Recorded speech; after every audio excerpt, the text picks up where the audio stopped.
Welcome to another episode of A Working Relationship. We're Muna and Manal, psychotherapists and coaches by day, K-drama enthusiasts by night. If you love K-dramas and have ever wondered why work can stir up so much anxiety, pressure, and self-doubt, you're in the right place. Join us as we explore the healing, heartfelt, emotional, bittersweet, quirky, gritty, and swoon-worthy stories that reveal what it means to work, love, struggle, heal, and feel more connected to yourself. Welcome to today's episode. Welcome back, everyone. Today, we're going to be talking about a K-drama that holds a special place in our hearts, and it's called When the Weather is Fine, starring Park Min-young and Seo Kang-joon. It's set in a quiet, snow-dusted village nestled in the countryside. And it begins as a story of homecoming and gentle reconnection, but it quickly reveals itself to be much more. When Mok Hae-won, an emotionally exhausted cellist, abandons her harsh life in Seoul to return to her rural childhood home, she crosses paths with Im Eun-seob, a soft-spoken former classmate who runs an independent bookstore. However, this isn't just a romance. It's a visual poetry. It's an exploration of intergenerational trauma, emotional survival, and how human beings freeze solid when the world hurts them. Hauntingly beautiful cinematography and tender slice of life storytelling, the drama examines the silent weight of past wounds from deep-seated family secrets to hidden childhood fears. It gently shows how grief and guilt can lock a person in an internal winter and how, much like the slow, quiet arrival of spring, healing begins when we allow warmth back into our lives. You know, Manal, When the Weather is Fine, I remember when you recommended it to me, and I was so hooked when I was watching it. It was such an amazing, cozy drama. And when I delved a little bit deeper, because I love to know who the writers are, and this time it's actually a novelist who is famous in Korea. And I think it will be great, before we look at our characters, to also pay homage to the visionary who breathed life into this world. She takes years to craft single stories, and her roots are in advertising, copywriting, and radio broadcast writing, which is really interesting. And you can completely feel that radio influence in the show. The pacing is patient. The dialogue feels like music. Lee Do-woo is a pioneer of the healing literature movement in South Korea, focusing on nostalgic media, cozy spaces, and deep emotional recovery. She gave us the foundation for a story where warmth isn't just a feeling, it is a hard-fought survival strategy. And you'll see that when we discuss some of the characters that are part of this amazing drama. I read somewhere, Muna, that she uses books and nature and quiet moments as catalysts for emotional healing. And so this drama is actually set during the winter, and the use of winter is very intentional. And it actually reminds me of a scene in We Are All Trying Here when Dongman, he's talking to Una and he says, "Why does winter feel more serene?" And Una, she responds by saying, "Because it makes you go looking for warmth." And I think that this captures beautifully the feeling of when the weather is fine. This drama will make you feel so warm inside. And I actually want to read a comment that I found on YouTube. It really captures so beautifully what this drama is about. So SNEHASPJS9086 writes, "I have watched over 100 K-dramas, but this drama is really my favorite. I never repeat any dramas except for this one. I have watched this drama 3 times in my most darkest phases of the past 2 years, and I know I'll return to this drama whenever I feel like I need a break from the world. This drama feels exactly like a warm mother's hug in a cold winter morning and a cup of warm coffee in the snowy evening. Everything about this drama is just so perfect that it can't be described by mere words. Very sad that it's so underhyped, but also a little selfishly happy that it isn't destroyed by media. We'll always be searching for another drama that will live up to my expectations after this one, but I know it'll be a hard find. can literally write an essay on this drama. Me too. Okay, Muna, let's dive right in. Let's start with Mok Hae-won. She is the female lead character, played by Park Min-young. So what we know a little bit about her work experience background. So she was a music teacher, but she leaves her job, which is in Seoul, and she returns to the countryside. And from the little glimpses of her past, we can see that work was really toxic. Her boss was a terrible boss who forced her to do unethical things that actually went against her principles and values. And also, she was mistreated by one of the parents of the students that she teaches at the academy. There was a scene in episode 1 where the student was about to slap Mok Hae-won, but then we fast forward and we see the parent complaining and accusing Park Min-young of slapping the student. So we don't really get the full truth from this. We know that the student was the aggressor and probably did try to slap Mok Hae-won, and maybe even Mok Hae-won was trying to protect herself, or maybe she slapped her back.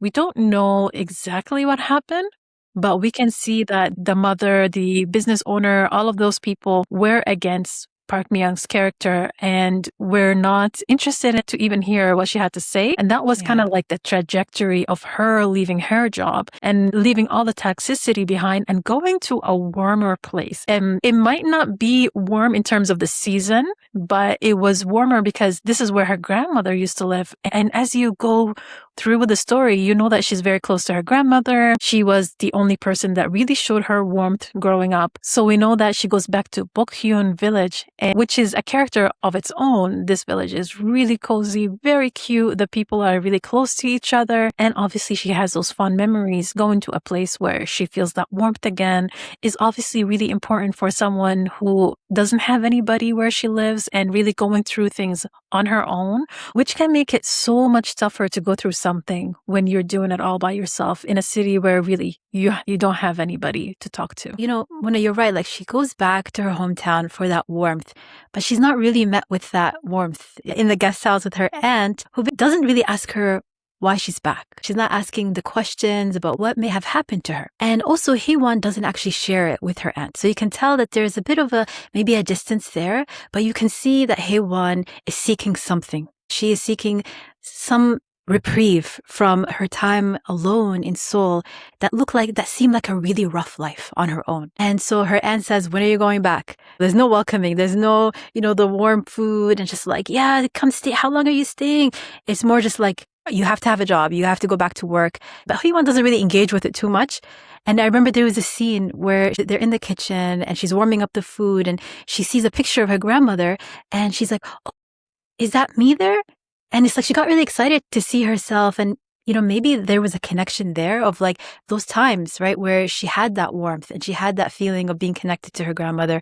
But then her aunt says, I don't even notice you were there. That is the climate, the environment that Hae-won is in when she returns home. It's pretty dark in there. Eventually, the boiler stops working. So it literally becomes a cold house that she does have to leave eventually. Frigid cold. I was actually really surprised by the amount of times the aunt was asking Mok Hae-won, when is she going to go back to Seoul? When is she going back to her job? It felt like the aunt was telling her, you shouldn't be here. Yeah, exactly. The aunt basically is telling her she doesn't want her here. And I can imagine, Muna, how hurtful that is, but Hae-won doesn't really show it. She kind of keeps things inside. So what she does is she's at the guest house and she's just distracting herself by fixing things around the house. But then there's moments where the memories of the past just come right back of how she was mistreated by her boss, by the mother, by the students. So you can see that that's her way of coping, is through distraction, fixing, keeping herself busy. That's true. And hearing you say that reminds me that she couldn't sleep, that she had that insomnia. And at night she would toss and turn. Im Eun-seob, on the other hand, can see that her bedroom light is on the other side of the street. So he can tell that she's also going through the same thing that he's going through. Eun-seob also struggles with sleep and insomnia. And let's introduce him a little bit here too. So he owns the bookstore, the Goodnight Bookstore. That doesn't really get a lot of foot traffic, but most of the business happens online. And Eun-seob, he's actually a writer who hasn't published his book. It's ready to be out there in the world, but he's holding back. So that's like his anxious relationship with work. And then Hae-won, she's kind of lost that confidence in herself as a teacher. Right from episode 1, we get to know a little bit about their anxious relationship with work. That's right. Going back to Hae-won, so it's like she's living in this emotional winter, and it looks like she's endured so much, Muna. I want to ask you, when you first were introduced to Hae-won, like how did she make you feel? What struck you and what just left you wondering about Hae-won? I really love this character. She is someone who is constantly met by coldness from her family members, her work setting, maybe the city itself that she's living in. And she's actually someone who is craving that warmth. And as soon as she finds it, she really recognizes it and cherishes it. So I thought she's such a wonderful character, in my opinion, has a personality of someone who craves connection. She craves warmth. She wants the honesty in a bond. And she would do anything for someone who she's close to. As soon as you give her that warmth, she will lean in and she will be there for you. And she would love to have that back. And she doesn't really get to have that on a daily basis. But she goes back to Bokhyun Village. She really receives that in many different ways, not just from Im Eun-seob, but the village residents and other people that we will introduce from the drama. And you know, Muna, like that takes a lot of courage because she received a lot of messages from the people around her that could have made her distrust that connection, that could have made her kind of wary of it or hesitant to go there. You can feel that her heart is really open for that deep connection with another. Because of everything that she has gone through a lot of traumatic experiences. Her father was abusive. Her mother actually went to jail for 7 years for the murder of her father. And when she would try to send letters to her mother to connect with her, her mother would send those letters back. But I love what you said, even those ruptures in her life, she stayed open. Those experiences could have made her feel like there's something wrong with me. But she didn't go there. She went to seek that warmth. Even though she couldn't find it in the guest house, she found it in the bookstore. And what I really love, because I remember you were saying to me when you were watching Manal, why did she go to the bookstore first? I thought that was really interesting. When she left Seoul and she had her luggage, she was returning home, she makes a stop at the Goodnight Bookstore and she looks out the window. So it's almost like her brain is already telling her, I'd like to think, this is where the warmth is. There's something in her that recognizes deep down that where the connection lies. And then we have Eun-seob, who is a very interesting character. What was your first impression when you saw Eun-seob? What was striking about him for you?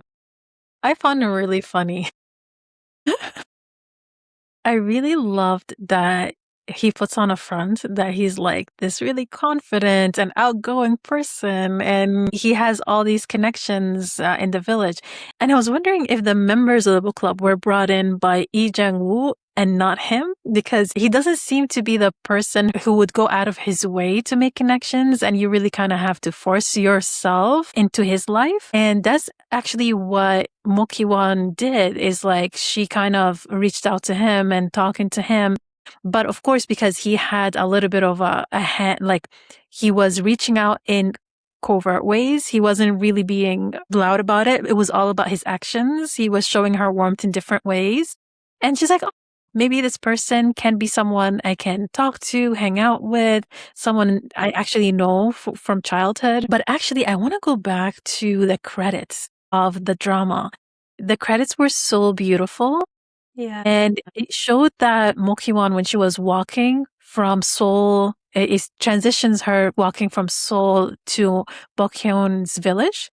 Yeah. And it's winter there, but it's also winter in the village, but it's a different winter. Like you feel like the city was a little bit darker, but then the winter is still there in the village, but a little bit lighter. And then when you go through it and you see Eun-seob's character making coffee and all of these things in his bookstore, and then they meet by the end of the credits, he passes her a cup of coffee and she receives it. And as soon as she receives it, there is spring. So I thought that was really an incredible metaphor to the connection that they have, what they gave to each other in this drama. That is so beautiful. I actually did not catch that. Thank you so much for sharing that. Eun-seob, he is, like you said, such a funny character. He's so cute. I would say he has this armor, he has this protection, but he's also so warm. So it's like a little bit confusing because he gives off these signals of warmth and somebody who knows how to connect. But there's a moment when Hae-won, she kind of gets into this conflict with her aunt, and then she runs into Eun-seob at the bookstore. In his head, he's like, I don't know how to comfort her. But, he does little things that are so sweet and so kind that makes a person's heart like melt, like making that coffee for her. It's like quiet, subtle things, but they are really profound and they're really impactful and they really touch somebody who's living an emotional winter who has never experienced that.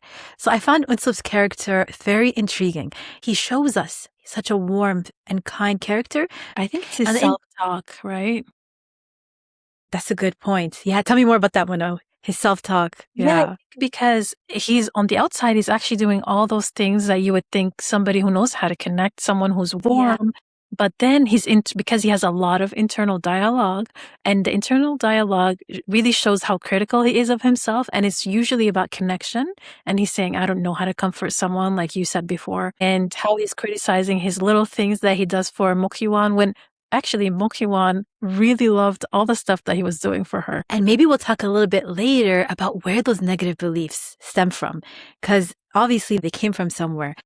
It just reminds us that how many of us actually are saying something to someone and really criticizing ourselves for what we said or what we did, but then the other person is actually seeing it in completely different eyes? Like that critical voice, I think a lot of us may have it where we're just constantly judging ourselves and our actions, and we're thinking people are viewing us in an unfavorable way. If Im Eun-seob actually knew what was going on in Mok Hae-won's heart and her train of thought, he would have never questioned his actions. It's so interesting because he actually keeps denying his feelings, but he actually knows exactly what he's feeling. And he's a very thoughtful person, very expressive. He writes these cute little blog posts dedicated to Irene, which is Mok Hae-won. And he knows how he's feeling, but as you said, when it's like he kind of judges himself, or he doesn't feel deserving or worthy, unsafe to really be close to somebody. So do you remember that moment when Mok Hae-won, she's actually thinking, okay, maybe I should go to Seoul. And then he panics and he's like, no, stay. You can stay in the Goodnight Bookstore. So she eventually agrees. But what happens right after? We see Eun-seob go to the mountain. So whenever he's vulnerable and whenever he maybe expresses his true desire or his needs, he disconnects from himself and he isolates himself in the mountain. A lot of us do this where these emotions, they just feel so unsafe and they feel dangerous, they feel scary. So he disconnects from the people around him.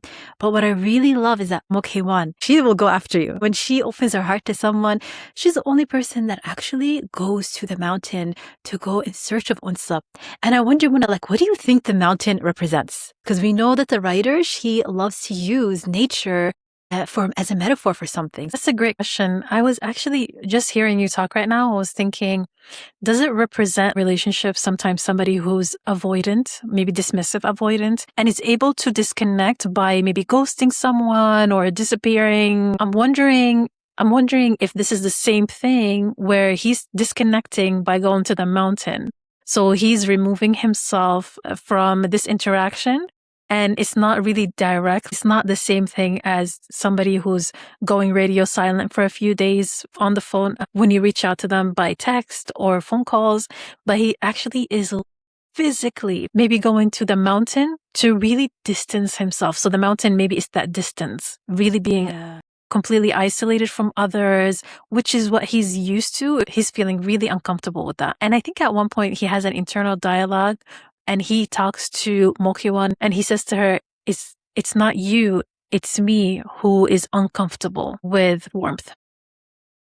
That was a really big moment for Eun-seob. He was holding back so much. And this time he allowed himself to say what's truly in his heart. And so no wonder it was really destabilizing for him and he had to go to the mountains and disconnect, because I imagine it was so overwhelming. Maybe it felt so exposing and vulnerable to actually say it out loud. I wonder what that did to her nervous system to finally hear somebody say, stay. Like we were talking about the end before where she was basically, when are you leaving? When are you going? And somebody telling her, stay here. Wow. words that she has probably wanted to hear from her mother or from her aunt or from the people that are closest to her.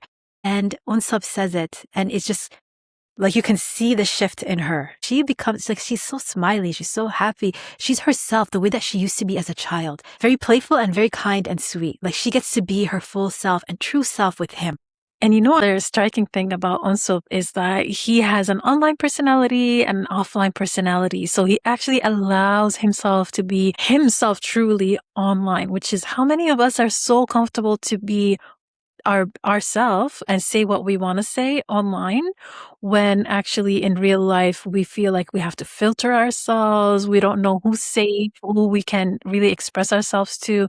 So he has the blog, as you said, and it's something that really comforts him at night because he has this insomnia. There was a moment where Eun-seob was talking to Mok Hae-won and was talking about eat and sleep and how that's a good life.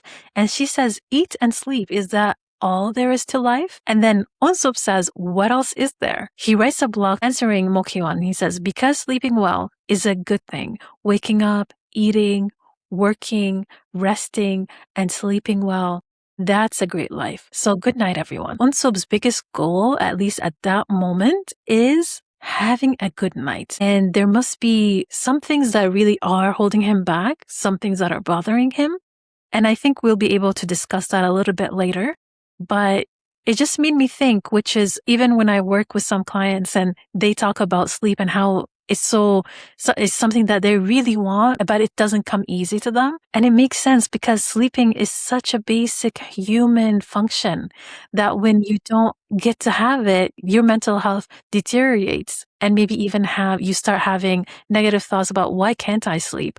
Am I someone who's not even worthy of something so basic like sleep? And the more they can't sleep, the more it becomes something that becomes a negative thing to them. It's like, why can't I sleep? And they start fixating even more. There's so much that Eun-seob is dealing with. Like he is somebody who he loves from afar. He writes instead of like really expressing and speaking his thoughts and his feelings.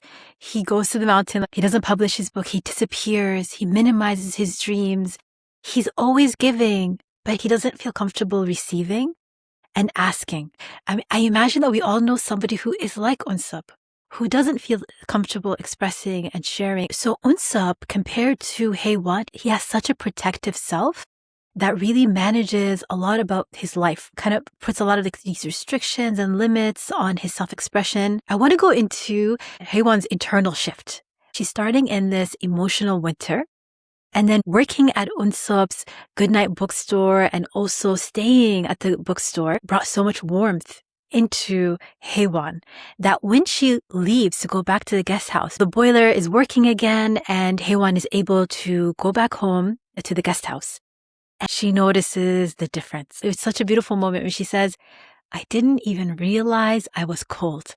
So she had to leave her cold guest house, leave the cold city in Seoul, go to live in the bookstore, experience that connection with Eun-seob, for her to actually realize I was cold all this time. And now I understand what warmth is like. And that was such a beautiful shift, and also gave her this courage to express her feelings to Eun-seob. She is a person who really values that connection. And when she receives it, she really gives her whole heart into the relationships in her life. And it was so difficult to see her receive that rejection. But also I was so proud that it didn't make her go into her shell. It didn't make her feel small, and it didn't disconnect her. Eventually she tells him, Eun-seob, I will accept the fact that you may not share the same feelings as me. She still owned her feelings and didn't deny them, which shows us that she really came out of that emotional winter. I think the book club had a big part to do with it as well. Of course, Eun-seob was amazing as to bring her in and really show her that he wants her there. But in a really big way too is that how many people were part of the book club and were able to connect with her. Even Eun-seob's sister, when she immediately calls her Onni. And you can really see that Mok Hae-won felt right at home with these people. She wanted to read the books that others read because she wanted to know who they are through the books that they like. And he was wondering what book should he recommend about himself. And I thought that was really cute. So cute. So let's go back to that moment when Hae-won actually reveals her feelings to Eun-seob. And I was really surprised, Muna, by how he responded. He just said, okay, and then he walked away. I think the first time you're watching this, you're not really understanding because we don't get Eun-seob's background. We don't get too much about it. So I kind of want to go into a little bit about his negatives because they were really inherited from his father. So Eun-seob actually was raised by his father in the mountains. And unfortunately, when he was young, his mother actually left the family because she was so lonely in the marriage. So he was living alone with his father in the mountains, and his father would repeatedly tell him that to not trust people, that you have to be really hypervigilant. You have to really watch people's faces, that kind of people have ulterior motives, and that you're never going to feel that belonging.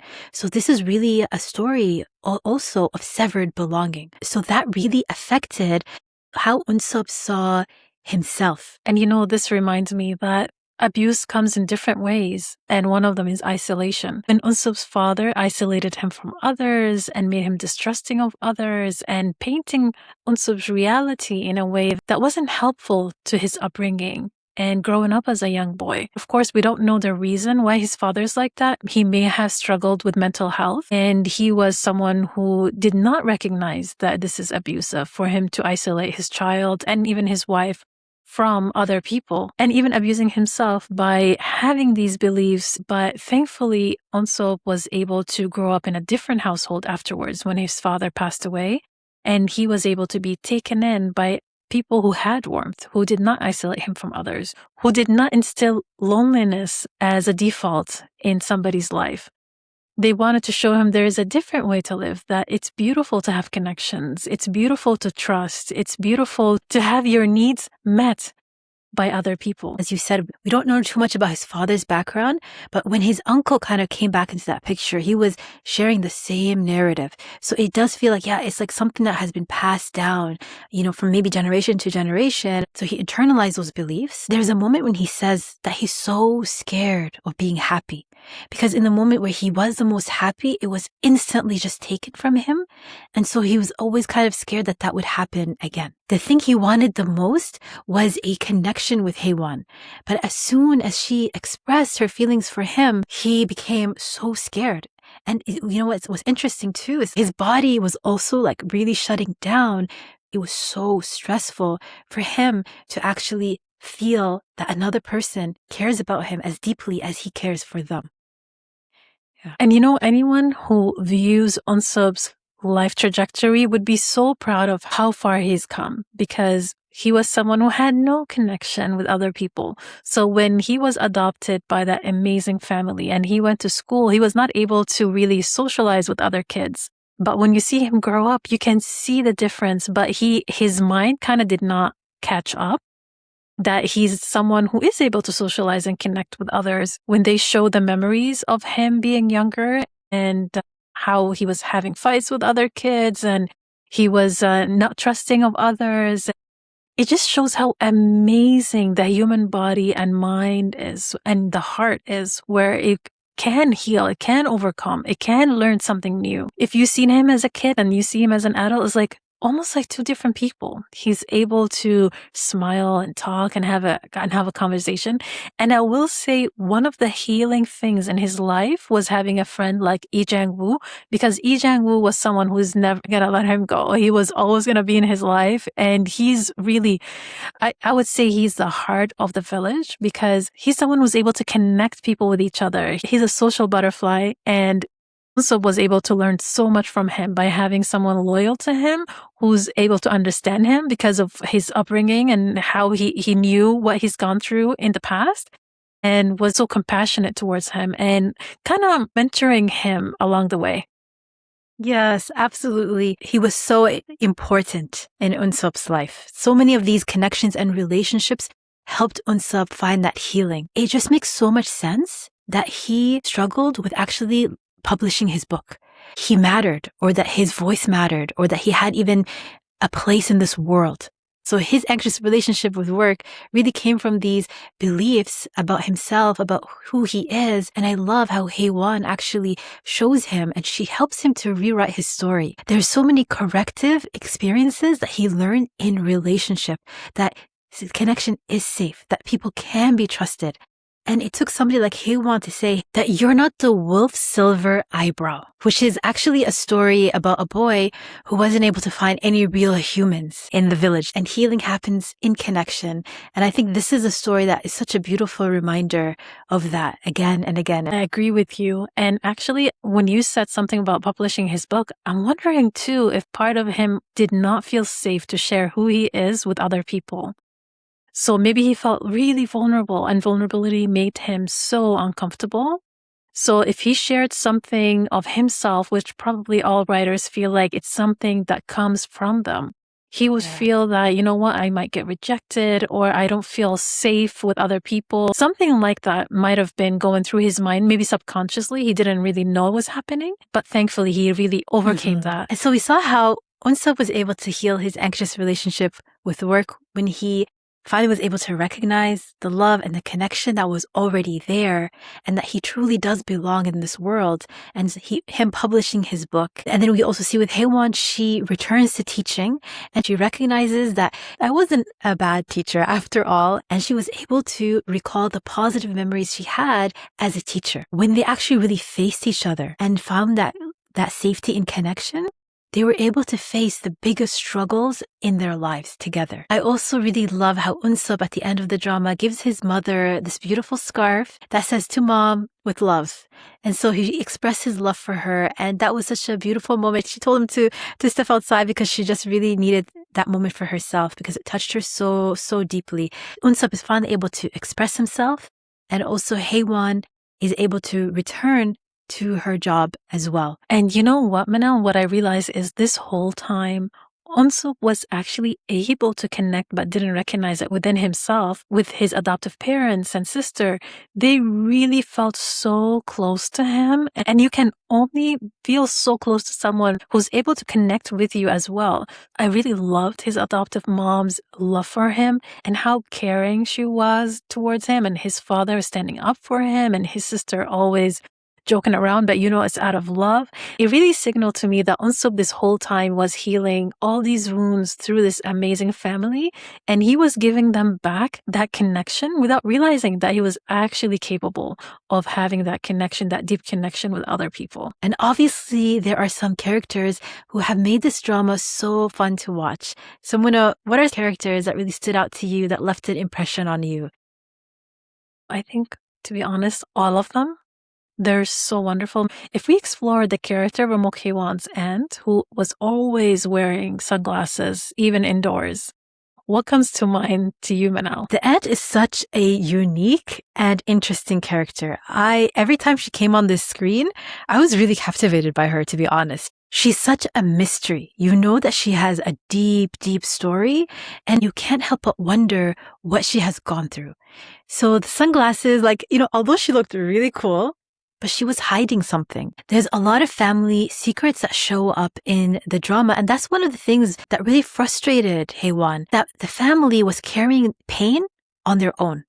And for Hae-won, she believes that family should share pain. So the aunt actually had glaucoma that she didn't seek treatment for, that became worse and worse to the point where she lost her sight, and she was getting these intense migraines, but she chose to endure the pain rather than seek the treatment. And why do you think she did that, Muna? I think it's the guilt that she carried, because she's the one who didn't go to jail, because she's the one who actually killed Mok Hae-won's dad, and her sister, who was abused by this man, was the one who went to jail. So she carried this with her, and she was abusing herself in every aspect, like not continuing to work, which is one of her passion is to write, and she's a famous writer, and even her own niece memorized her poem. I really remember a scene where the aunt was not going to heat up her food, and Mok Hae-won was really shocked by it. She's like, "Why would you eat this cold?" And she's like, "Okay, well, you warm it up."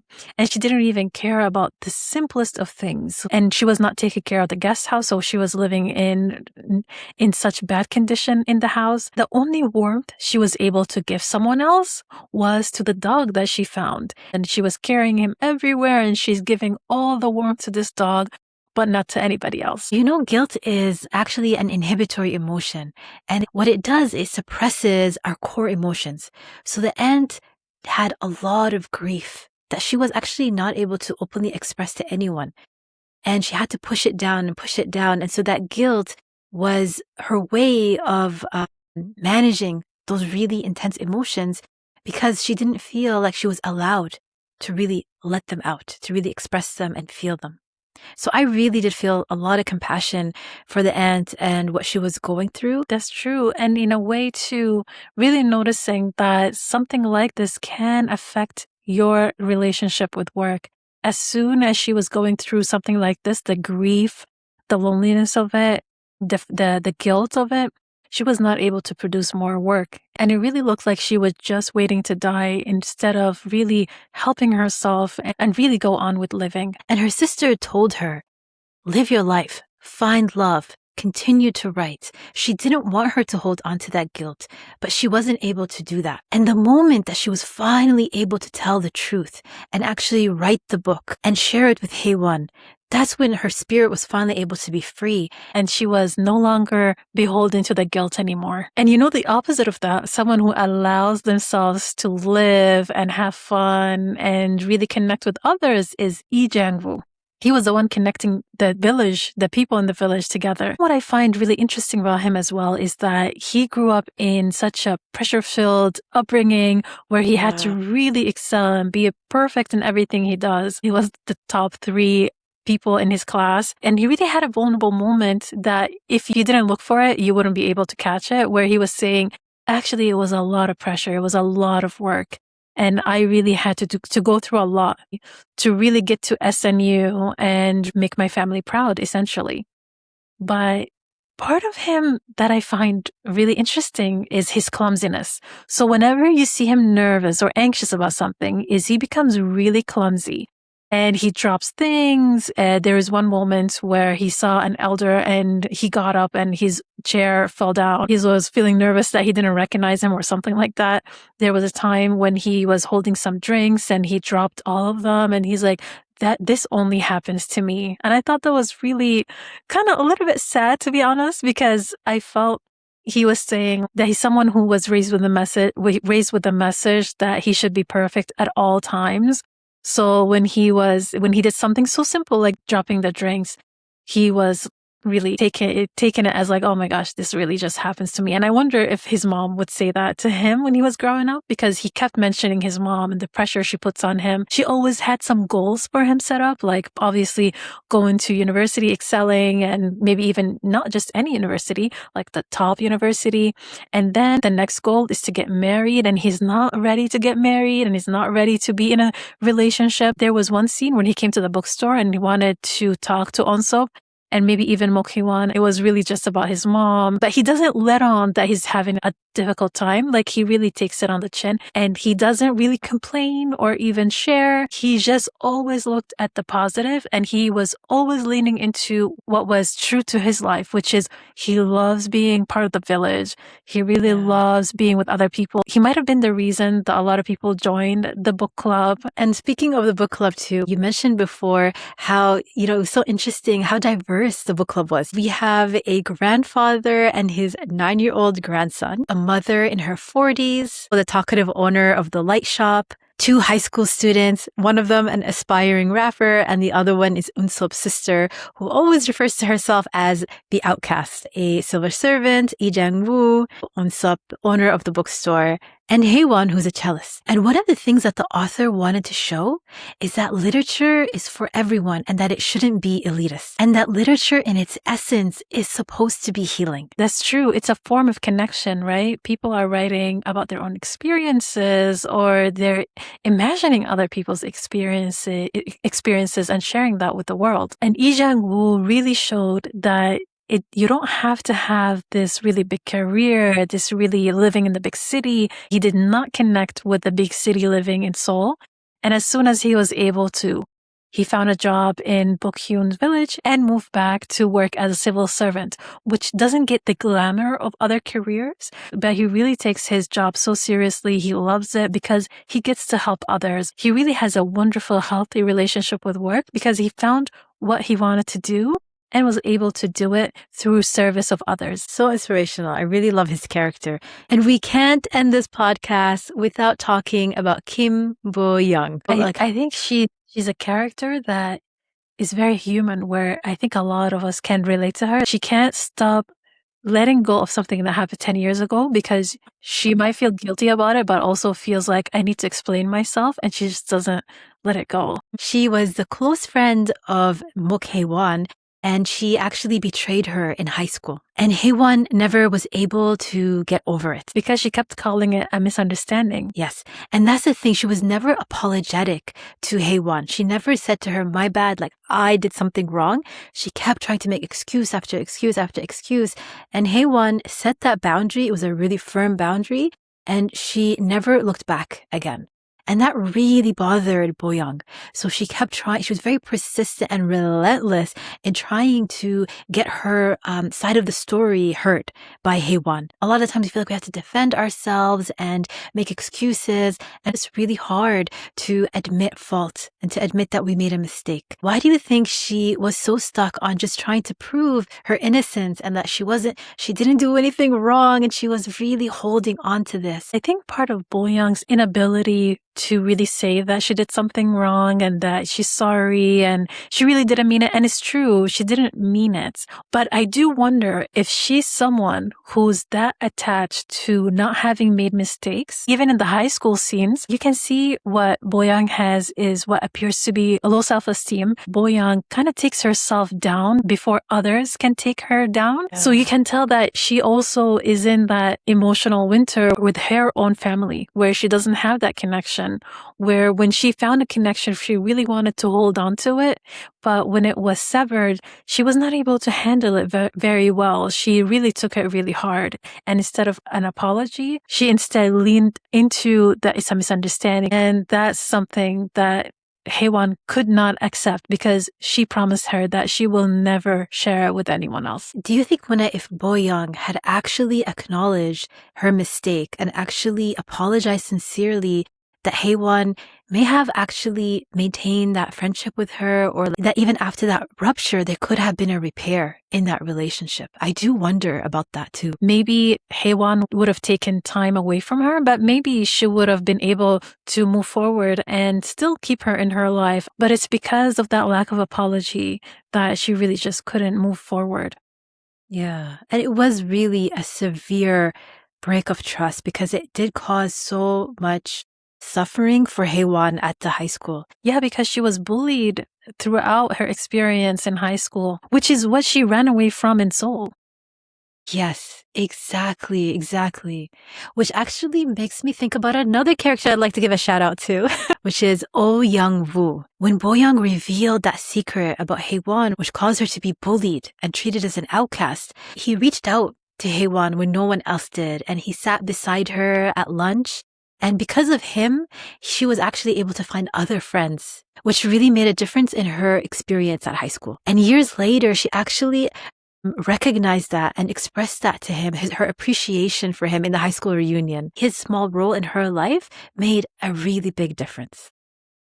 Yes, I love whenever somebody sees something wrong happening, they're actually doing something about it. And what a strong character. He really took that responsibility of healing somebody else by extending that helping hand and really being there for her, even though they didn't know each other before, but he recognized there's something wrong and he can do something about it. Yeah. And he did. And there's something we forgot to mention at the beginning of the episode. And now that we are at the end, I'm glad that I remembered. When the Weather is Fine is such an interesting title. And my Korean language teacher was telling me that there was a popular research in South Korea about the increase of suicide attempts in the summer because they found out that people with depression, when they see that the weather is fine and it's summer and other people are outside and they're happy, it actually makes them feel lonelier and makes them feel more depressed, and it affects their mental health even more. And unfortunately, there are higher attempts in the summer than any other season. I don't know if it's true, but I was wondering when Mok Hae-won gave an extended hand to Kim Bo-young, sends her a text saying, "I'll see you when the weather is fine." The writer actually writes about healing, and you can see so many themes about mental health and so many themes about the human experience. Maybe there's something to it where she wanted to show that people can reach out to each other when the weather is fine. If you're going through an emotional winter, give this drama a watch. It is so healing, and we hope that it gives you the warmth that your heart needs. Thanks for joining us on this episode of A Working Relationship. Join our email list to stay connected and to find out when we're going live and become part of our community. And grab our free ebook, 48 Actionable K-Drama Lessons That Can Change Your Life. If today's episode resonated with you, we'd love to hear from you. Check the links in the show notes, and we'll see you in the next episode.